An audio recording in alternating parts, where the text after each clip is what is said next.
Hello everyone, आप सभी का हमारी इस क्लास में स्वागत है। आज की जो हमारी क्लास है वो है क्लास 5th के बच्चों के लिए हमारा परिवेश की।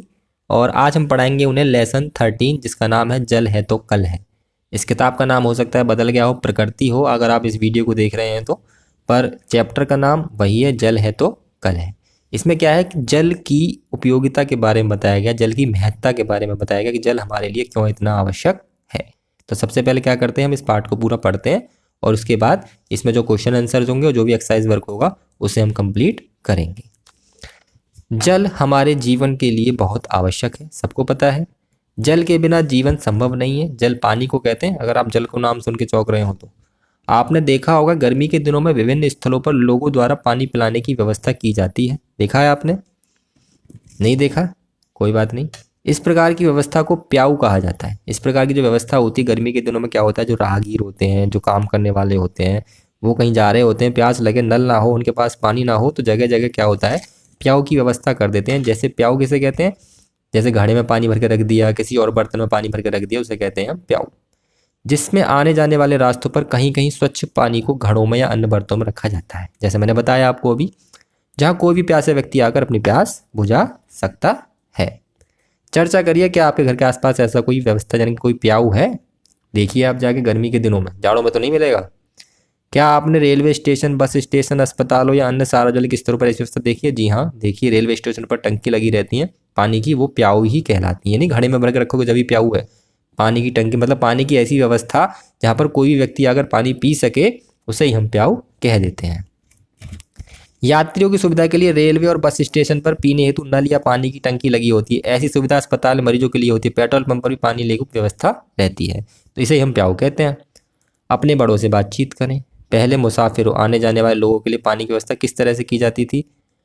आजकल यात्रा के दौरान लोग पीने के पानी की व्यवस्था किस प्रकार करते हैं? यात्रा के दौरान तो लोग आजकल अपना पानी साथ लेके चलते हैं, या फिर बीच में भी रास्ते में बोतल बंद पानी हमें मिलता है। उन क्रियाकलापों की सूची बनाइए जिसमें आप पानी का उपयोग करते हैं। आप पानी का उपयोग कहाँ कहाँ करते हैं वो यहाँ पर लिखने हैं आपको। नहाने में, धोने में, खाने में, पीने में, हर चीज़ में पानी का उपयोग होता है, उसे आप लिखेंगे। आगे है, पेड़ पौधों तथा फसलों की वृद्धि तथा विकास के लिए पानी की आवश्यकता होती है। पानी की आवश्यकता पेड़ पौधों के लिए भी होती है, फसलों के लिए भी होती है जिन्हें हम खाते हैं। पौधों को जिन पोषक तत्वों की जरूरत होती है वे पानी में घुलकर जड़ों द्वारा पौधों के विभिन्न भागों तक पहुंचते हैं। सिंचाई के स्रोत एवं साधन। सिंचाई क्या होता है? सिंचाई का मतलब होता है पौधों को पानी देना। पौधे जो होते हैं हमारे बिना पानी के बेकार हो जाएंगे। ऐसा नहीं खाद डाल दो, सूरज की रोशनी मिल गई तो पौधा बड़ा हो जाएगा, नहीं, उसे पानी सबसे ज़रूरी चीज़ है। पानी देना पौधे को कहलाता है सिंचाई। खेती के लिए सिंचाई बहुत आवश्यक है। वर्षा की मात्रा कम होने पर फसलों को पर्याप्त मात्रा में पानी नहीं मिलता, जिससे वे सूख जाते हैं। अगर कहीं वर्षा हो रही है, वैसे तो वर्षा होने से ही पानी मिल जाता है, पर कुछ फसलें हमारी ऐसी होती हैं जिन्हें बहुत ज़्यादा पानी की आवश्यकता होती है, उनमें हम अलग से पानी यानी कि सिंचाई द्वारा लगाते हैं। अन्न का उत्पादन कम हो जाता है, अतः फसलों के अच्छे उत्पादन के लिए उचित समय पर सिंचाई की आवश्यकता पड़ती है। सिंचाई के लिए किसान तालाब, कुआं, नदी आदि से जल प्राप्त करते हैं। ये तो खैर पुराने ज़माने की बात है, तालाब, कुआं, नदी से जल प्राप्त करके सिंचाई करना, वरना आजकल समरसेबल द्वारा, ट्यूबवेल द्वारा सिंचाई की जाती है। कुआं, तालाब सिंचाई के एक परंपरागत स्रोत हैं। परंपरागत मतलब पुराने, जो पहले से चले आ रहे हैं। आजकल अधिक मात्रा में पानी प्राप्त करने के लिए नलकूपों का प्रयोग किया जाता है। नलकूप मतलब वही समरसेबल समझ लीजिए। नहरें बनाकर सिंचाई की सुविधा प्रदान की जा रही है, या फिर कुछ ऐसी नहरें बना दी जाती हैं जहां से किसानों को सिंचाई की सुविधा सरकार द्वारा दी जाती है। भूमिगत जल को निकालने के लिए बिजली चालित पंपों का प्रयोग किया जाता है। भूमिगत जल मतलब जो जल भूमि के अंदर है। कुछ जल तो भूमि के ऊपर हो, जैसे तालाब में, नहर में, कुओं में तो जल अंदर ऊपर दिख रहा है हमें, जल पूरा। जल वैसे निकलता भूमि के अंदर से ही है। उसके लिए बिजली चालित पंप, जो कि हर घर में आजकल है, समरसेबल या पानी की टंकी जो होती है बिजली वाली, उसका प्रयोग किया जाता है। अपने आसपास के खेतों में जाकर पता करें कि सिंचाई के लिए किन किन साधनों का प्रयोग किया जाता है, उनकी सूची बनाएं। अब बड़ों से पता करें किस फसल को पानी की सबसे अधिक आवश्यकता होती है, वह फसल कैसे उगाई जाती है। सिंचाई में पानी की मात्रा फसलों के प्रकार पर निर्भर करती है। कुछ फसलों को अधिक पानी की आवश्यकता होती है, जैसे धान। धान मतलब चावल। चावल की फसल को अधिक पानी की आवश्यकता होती है। कुछ फसलों में पानी की अपेक्षाकृत कम आवश्यकता होती है, जैसे गेहूं, चना, मटर, सरसों में पानी कम चाहिए। जबकि कुछ फसलों को पानी के साथ साथ तेज धूप की आवश्यकता होती है, जैसे ककड़ी, तरबूज, खरबूज आदि। इन्हें पानी भी चाहिए और धूप भी चाहिए। अपने घर के बड़ों के साथ किसी खेत का भ्रमण करें, वहां कार्य कर रहे किसान से निम्नवत बिंदुओं पर चर्चा करें। आपके खेत में कौन सी फसल की पैदावार की गई है? फसलों की सिंचाई के लिए जल कहाँ से प्राप्त करते हैं? कम सिंचाई वाली फसलें एवं ज़्यादा सिंचाई वाली फसलें कौन सी होती हैं? ये आप अपने घर वालों के साथ जाकर किसी किसान से पता करें कि उसके खेत में उस वक्त कौन सी फसल है, सिंचाई कैसे कर रहे हैं, और कम सिंचाई और ज़्यादा सिंचाई वाली फसलें कौन कौन सी होती हैं। और उसकी यहाँ पर आपको सूची बनानी है किताब में। सिंचाई के लिए कौन कौन से साधनों का वो प्रयोग करते हैं। अब है भूमिगत जल का पुनर्भरण। भूमिगत जल मतलब जो जल भूमि के अंदर है, उसका पुनर्भरण मतलब उसे बचाना, रखाव करना, उसका किस तरीके से करते हैं। जल ही जीवन है, इस बारे में सब बात करते हैं, लेकिन जल कहाँ से आता है और इसे कैसे एकत्र करके रखना है, इसके बारे में भी हम सबको सोचना आवश्यक है। जल आ रहा है और हम बहा रहे हैं, आ रहा है बहा रहे हैं, आ रहा है बहा रहे हैं, पर इससे क्या हो रहा है, जमीन में जल का स्तर कम होता जा रहा है लगातार, और एक दिन ऐसा भी आ सकता है कि जल शायद रहे ही ना। इसलिए हमें जल के पुनर्भरण मतलब उसे बचाने के बारे में, उसे सुरक्षित रखने के बारे में भी सोचना चाहिए। पहले लोग पानी के लिए नदियों एवं झीलों के अलावा तालाबों और कुओं पर निर्भर रहते थे, परंतु आजकल लोग बिजली चालित मशीनों का प्रयोग कर रहे हैं और पारंपरिक तौर तरीकों से दूर होते जा रहे हैं। बिजली चालित मशीनें कौन कौन सी हैं? हैंड पंप, ट्यूबवेल, बोरवेल के द्वारा भूमिगत जल को लगातार निकाला जा रहा है। इसका परिणाम यह होता जा रहा है कि लोग जमीन से पानी तो निकालते हैं, लेकिन जमीन के अंदर पानी के स्तर को बनाए रखने का कोई उपाय नहीं करते। पंप से पानी खींचे जा रहे हैं, लगातार खींचे जा रहे हैं, पर उसका कोई उपाय नहीं कर रहे कि हम इस पानी को बचाएं कैसे। यदि भूमिगत जल को लगातार निकालते रहे तो आने वाले समय में सभी को जल की कमी का सामना करना पड़ेगा। यद्यपि बारिश प्रत्येक वर्ष होती है, परंतु पानी उतनी तेजी से भूमि के अंदर नहीं जा पाता और उसका बड़ा हिस्सा ऊपरी सतह से होकर निकल जाता है। इस कारण जमीन में पानी का स्तर पुनः उस स्तर पर प्राप्त नहीं कर पाता। लोग इसे समझ नहीं पा रहे हैं, जिस कारण पानी की समस्या पैदा हो रही है। लोग सोचते हैं बारिश हो रही है और हम पानी निकाल रहे हैं, तो जो हम निकाल रहे हैं वो नीचे जा रहा है, पर ऐसा नहीं है। बारिश उतनी भी नहीं हो रही है और ज़मीन उतना अंदर नहीं सोख पा रही है जितना हम बाहर निकाल रहे हैं। आज जल संरक्षण के कई तरीके अपनाए जा रहे हैं। हमें पारंपरिक तरीकों को भी अपनाना होगा, जिससे वर्षा का पानी एकत्र किया जा सके। पुराने तालाबों एवं कुओं को फिर से जीवित करना होगा। शहरी क्षेत्रों में लोगों को अपने घर की छत से बारिश का पानी जमा करने की व्यवस्था करनी होगी। अपने आसपास वर्षा के जल को जमीन के अंदर पहुंचाने का प्रयास करना होगा। इसके अतिरिक्त जल का सावधानीपूर्वक उपयोग करके हम स्वयं के स्तर पर भी जल का बचाव कर सकते हैं। जल बचाने के बहुत सारे तरीके बताएंगे। तालाबों और कुओं में इकट्ठा कीजिए, जैसे पहले करते थे। जो शहरों में तालाब कुएं नहीं होते हैं, तो उस घर के जो छत पे पानी बहता है बारिश में, उसे कहीं पर एकत्र करने का वो प्रयास करें। इसके अलावा जल का कम उपयोग करके भी हम इसका बचाव कर सकते हैं। आगे है, जितने पानी की आवश्यकता हो उतना ही पानी उपयोग करें। ये किस लिए बताया गया कि हम जल का कम इस्तेमाल किस तरीके से करेंगे। जितने पानी की आवश्यकता हो उतना उपयोग करें। नल को इस्तेमाल करने के बाद तुरंत बंद कर दें। टपकते या रिसते जल की मरम्मत तुरंत कराएं, वरना बूंद बूंद करके भी बहुत सारा पानी बह जाता है अगर हमारा कोई नल खराब है घर में तो। ब्रश करते समय नल को खुला ना छोड़ें। नल को जब ही खोलें जब आपको केवल कुल्ला करना हो। रसोई घर में बाल्टी या टब में बर्तन धोएं, ताकि वो पानी जो हो उसे आप फेंकें तो वो ज़मीन सोखे।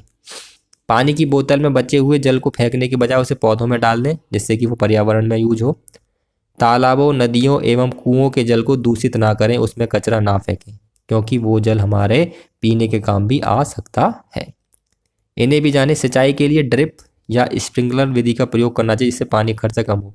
ड्रिप या स्प्रिंकलर विधि कहते हैं किसी चीज़ में भरकर स्प्रे के हिसाब से हम सिंचाई पौधों में पानी देते हैं, जिससे क्या होता है पानी कम मात्रा में मिलता है, पर पौधों को इससे क्या होता है पूरा लाभ मिल जाता है। अगर हम पाइप लगाकर पौधों में सिंचाई करते हैं तो पानी बहुत ज़्यादा वेस्ट होता है। ड्रिप या स्प्रिंकलर वहाँ पर किया जाता है जहाँ पर पानी की कमी होती है। बहुत सारे प्रदेशों में से अपनाया गया है ये आधुनिक तकनीक है सिंचाई करने की, और हो सकता है आगे यही यूज हो। जल संरक्षण को लेकर सभी को जागरूक करना चाहिए। यह सब लोगों को एकजुट करने से ही संभव है। जल संरक्षण मतलब जल को बचाना। चर्चा करिए अब। सीमा के मोहल्ले में 2 पुराने कुएं हैं जो अब सूख गए हैं। उसकी दादी बताती हैं कि लगभग 15-20 साल पहले तक उसमें पानी था। क्या कुएं सूखने की निम्नलिखित वजह हो सकती हैं?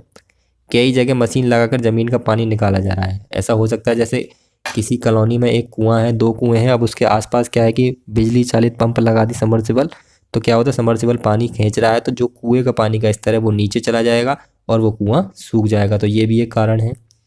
पेड़ों के आसपास और पार्क में ज़मीन को सीमेंट से पक्का कर दिया गया है। पक्का कर देंगे तो क्या होगा कि बारिश का पानी वो सोखेगा नहीं, तो भी वहाँ पर कुआं सूख जाएगा। तालाब जिसमें बारिश का पानी इकट्ठा होता था वह अब नहीं रहे, तालाब ही नहीं रहे। क्या आपको कोई और भी कारण बता सकते हैं? भूमिगत जल की कमी के कारण यहाँ पर दे रखे हैं कि भूमि में जो जल है वो कैसे कम हो रहा है। जनसंख्या वृद्धि के कारण भूजल की बढ़ती मांग से, जनसंख्या लगातार बढ़ रही है, इससे क्या हो रहा है पानी की मांग भी लगातार बढ़ रही है। जब पानी की मांग बढ़ेगी तो क्या होगा, पानी जन कम होगा ही होगा। सिंचाई एवं औद्योगिक कार्यों के लिए मशीनों का प्रयोग करने से, सिंचाई यानी खेती में और औद्योगिक कार्य यानी कि फैक्ट्रियों में कारखानों में जो हमें पानी चाहिए होता है मशीनों के लिए, उसके कारण भी बहुत सारा पानी कम हो रहा है। तालाबों पोखरों जैसे जल के प्राचीन साधनों का रख रखाव ना होने से, तालाब पोखर जो है हमारे पहले उनका प्रॉपर तरीके से रख रखाव होता था, अब वो नहीं होता, वो सूख जाते हैं, उस वजह से भी पानी की कमी हो रही है। घरेलू कार्यों के लिए पंप से जमीन के अंदर से अधिक पानी निकालने से, घरेलू कार्य के लिए पंप मतलब वही बिजली चालित पंपों से पानी ज़्यादा निकाल रहे हैं, जबकि बारिश से पानी उतना पहुँच नहीं आया है, उसलिए भी भूमिगत जल में कमी आ रही है।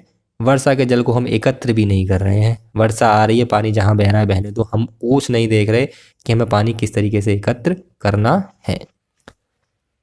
अब ये पढ़ते हैं, उसके बाद ये पढ़ेंगे ऊपर क्या लिखा है, पहले इसे पढ़ते हैं। भूमिगत जल के पुनर्भरण की विधियाँ, यानी कि भूमिगत जल को हम किस किस तरीके से पुनर्भरण कर सकते हैं, यानी किस किस तरीके से संचयन इकट्ठा कर सकते हैं, बचा सकते हैं, वो बताया गया है। जल की कमी को दूर करने के लिए आवश्यक है जल का संचयन एवं पुनर्भरण किया जाए।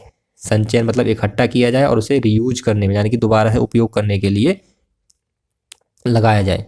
यदि हम वर्षा के जल को एकत्र कर भूमिगत जल के रूप में पुनर्भरण करते हैं तो हमें जल की कमी का सामना नहीं करना पड़ेगा। वर्षा के जल की भूमिगत जल के रूप में संचयन एवं पुनर्भरण की अनेक विधियां हैं। किस तरीके से कर सकते हैं, देखिए ये दिखाया गया है। इस चित्र को समझाता हूँ पहले। ये छत है, बारिश का पानी यहाँ बह रहा है, आया यहाँ से पाइप लग रहा है, देखिए ये पाइप से यहाँ से, और यहाँ हम इसे इकट्ठा कर रहे हैं इसमें। तो ये हर किसी को लगाना चाहिए। ये जो ज़मीन से जुड़ा हुआ होता है, यहाँ इकट्ठा होकर पानी फिर ज़मीन अंदर तक सोखती है, ये बहता नहीं है पानी, ये कम हो जाएगा अपने आप पर, ये ज़मीन के अंदर जाएगा। ऐसा नहीं हम इसे इकट्ठा करके रखेंगे सालों तक, ये अपने आप ज़मीन के अंदर चला जाएगा, पर हमें केवल इकट्ठा करना है। तालाब में वर्षा का जल एकत्र करना, छत से प्राप्त वर्षा के जल को पाइप के माध्यम से टंकी में एकत्र करना, जैसे ये है। पुनर्भरण, गड्ढों के द्वारा जल संचयन करना, नलकूप द्वारा छत से वर्षा के जल को एकत्र करना, ये सारे तरीके हैं जिससे कि हम जल को इकट्ठा कर सकते हैं, संचयन कर सकते हैं और पुनर्भरण कर सकते हैं। अब ऊपर कुछ लिखा है, इसे पढ़ लेते हैं। प्राचीन काल से ही जल की महत्ता, उसकी सफाई और उसके स्रोतों, कुएं, तालाब, नहर, बावड़ी इत्यादि का निर्माण जनता की भलाई का कार्य समझा जाता था। प्राचीन काल से ही राजा महाराजा ये काम करवाते थे, जल के लिए कुएं, तालाब, नहर आदि सब खुदवाते थे। भारतीय शासक जल के महत्व और संरक्षण के प्रति जागरूक थे। मौर्य काल में लोग जल के महत्व से भलीभांति परिचित थे और जल प्रबंधन की उत्तम व्यवस्था थी। चंद्रगुप्त मौर्य के राज्यपाल पुष्यगुप्त ने सुदर्शन झील का निर्माण करवाया। सम्राट अशोक ने जगह जगह पर कुएं खुदवाए, प्याऊ बनवाए। गुप्त शासकों के द्वारा भी जल के संरक्षण का कार्य किया गया। सम्राट स्कंदगुप्त ने सुदर्शन झील के पुनर्निर्माण का कार्य कराकर लोगों के जल संकट को दूर किया। सल्तनत काल में फिरोज शाह तुगलक द्वारा कुएं एवं जलाशय के साथ कई बड़ी नहरों का भी निर्माण करवाया गया।